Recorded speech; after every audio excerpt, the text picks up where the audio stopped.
T-Man 978 Chill Review. Hello everyone, T-Man 978. Right now I'm reviewing Transformers Generations Siege War for Cybertron Trilogy, Micromasters Redheat, and Stakeout. Here's the packaging. Here's the back of the packaging. I'll let you guess who is who, or look at this. I mean, one is called Redheat. But anywho, let's open these. I'm going to play with them, and then I'll tell you what I think about them. And I'll show you how to transform them. Okay, so I'm back. It's been my dream since I was a little kid to have articulated Micromasters. But, yeah, I wish they were executed a little bit better than these two. Well, let's start off with this dude, Redheat.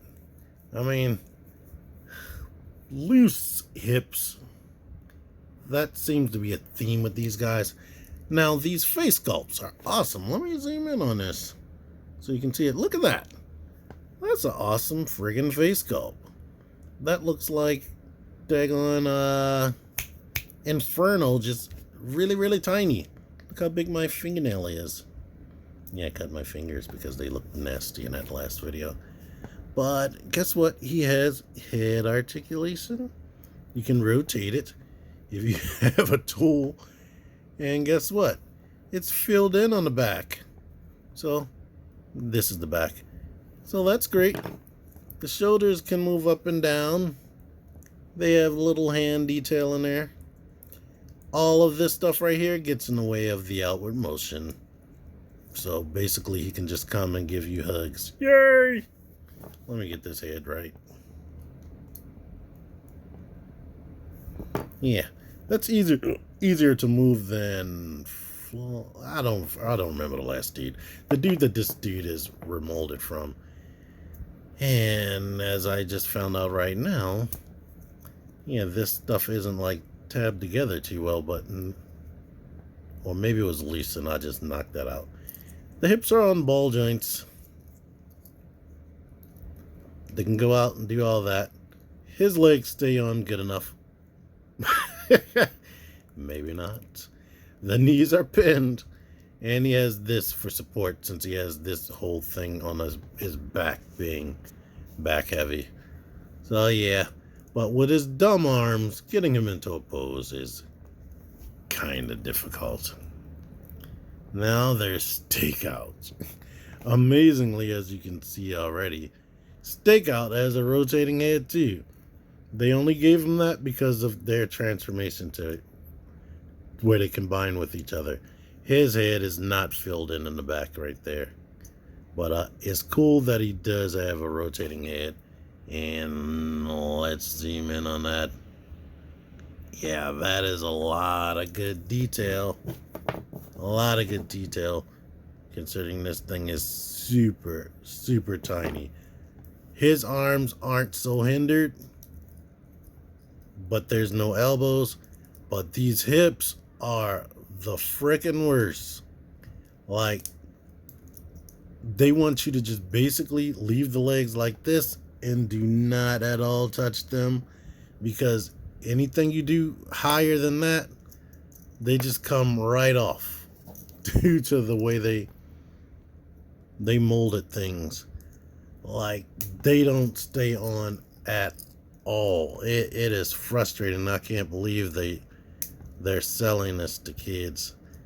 Like, it can go out a little bit that way, but try to bend them forward like you would normally. This is the best you can do right there. And another cool thing I was going to say about them is the knees are on ball joints. So that even though it doesn't have ankle pivot, in theory, you could twist the ball joint and get him to the place you need to be pose-wise, in theory.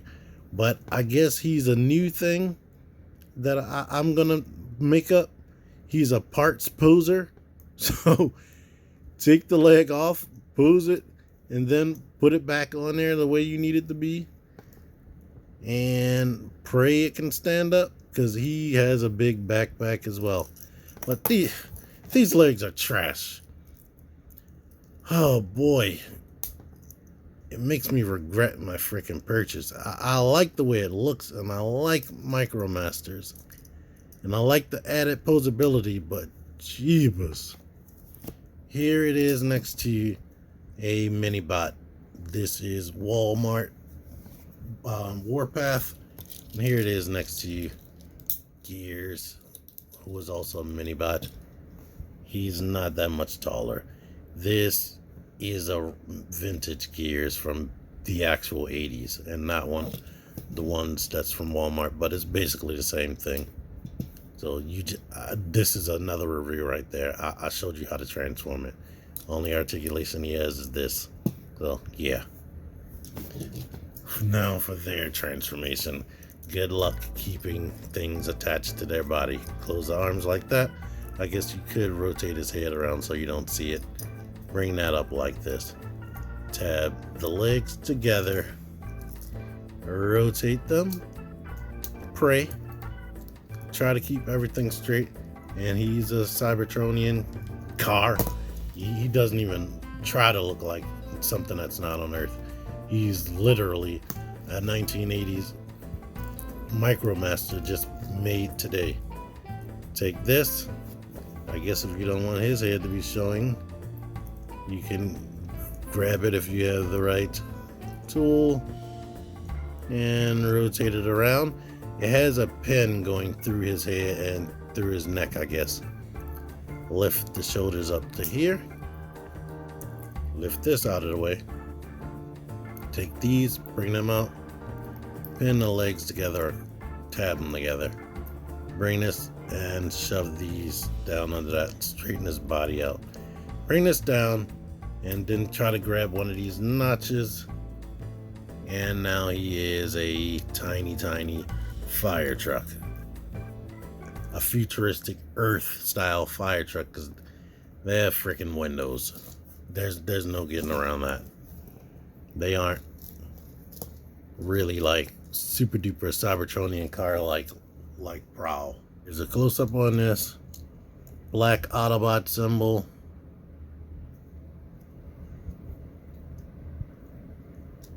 Yeah, this is what you're working with. And here's the fire truck. It has a rotating ladder / water cannon. The cannon can go up. Ladder / cannon can go up.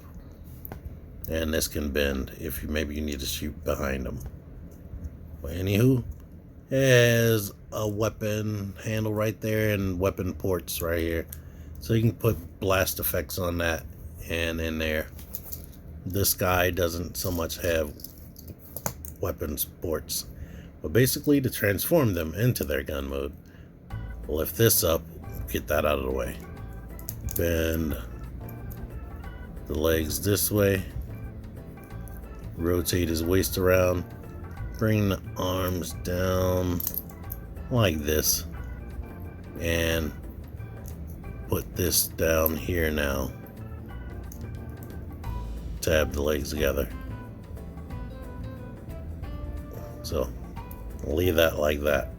And now this dude, basically you unfold his legs. Make sure they stay pinned together as best you can. Bring this down like this. And bring that out like that. And now I feel like there's more to this than this. But we shove this together. Let me make sure this is right. I feel like there's some more. Actually, these shoulders are supposed to go back up this way. This connects into there. And the shoulders port in between that. But it still doesn't feel complete to me. But now there's supposed to be a gun. You can put weapon things right there. And I don't have any readily available. I'm not prepared. Hold on. Well, my lovely fans, I try to keep these things in places where I can find them easily, but yeah, I'm not gonna kill myself. I couldn't find the little effects. I'll find them later. But basically, you plug it into a bigger robot's hand like Mr. Prowl here, And pow, pow, pow, pow, pow. He has a super mega cannon that looks like something out of a Michael Bay movie. What I did manage to find were these guys right here. As you can see, this is pretty much Redheat with a different face, which is also capable of rotating. It has a different backpack right here. It doesn't have the ladder. This is also able to rotate. And pretty much Stakeout is this guy right here, who has the same legs problem. I mean, there's a ton of retooling because it becomes a different car, and this can sit flusher on his back. His legs are better, and the head doesn't rotate at all because it didn't need to due to his transformation. So yeah, they are cool if you just want to keep them static on a shelf somewhere. If you actually want to pose them, horrible. This is staying connected, kind of, sort of, but not really. Look at this. These are horrible. This is probably why these guys are on the friggin' shelf and not really going anywhere. There are a ton of them. I can't find Laserbeak and Ravage, but I can find these all the time. And let me go ahead and take that, what I just said, away. This guy has the same engineering, but they're not repaints of each other. They're completely different, but they just have the similar engineering. But I'm gonna do a recap of Wave 1 and Wave 2 once I finally review Six Gun. Six Gun is the only figure from Wave 1 and 2 that I have not reviewed yet, so yeah, I need to do that. I'm gonna try to do that before this week is over so I can do a recap on what I think of Wave 1 and Wave 2. But I can already tell you, these two are the worst things ever out of Wave 1 and 2 to me. They fall apart way too easy, and I can't believe that these are being sold to children. So yeah, I know it probably says ages 8 and up on the packaging. Where is the packaging? Yeah, I'd already thrown it in the trash. Yeah, it says ages 8 and up. But even for an 8-year-old, these will be freaking frustrating. I can't imagine playing with these, and kids don't store things certain ways. I can imagine throwing these in a box with some other toys and blam, the leg is missing. You got to go through a whole bunch of stuff to find it. So yeah, aggravating. Anyway, thank y'all for watching this. Until next time, T-Man978 out of here. Join the Syndicate Toy Hunters Facebook group. Link in the description. Click the videos. Click the fucking videos, baby. Click the videos. You should really click these videos. Click the videos. Click those fucking videos, baby. Click the videos. You really should click those videos. Click that shit.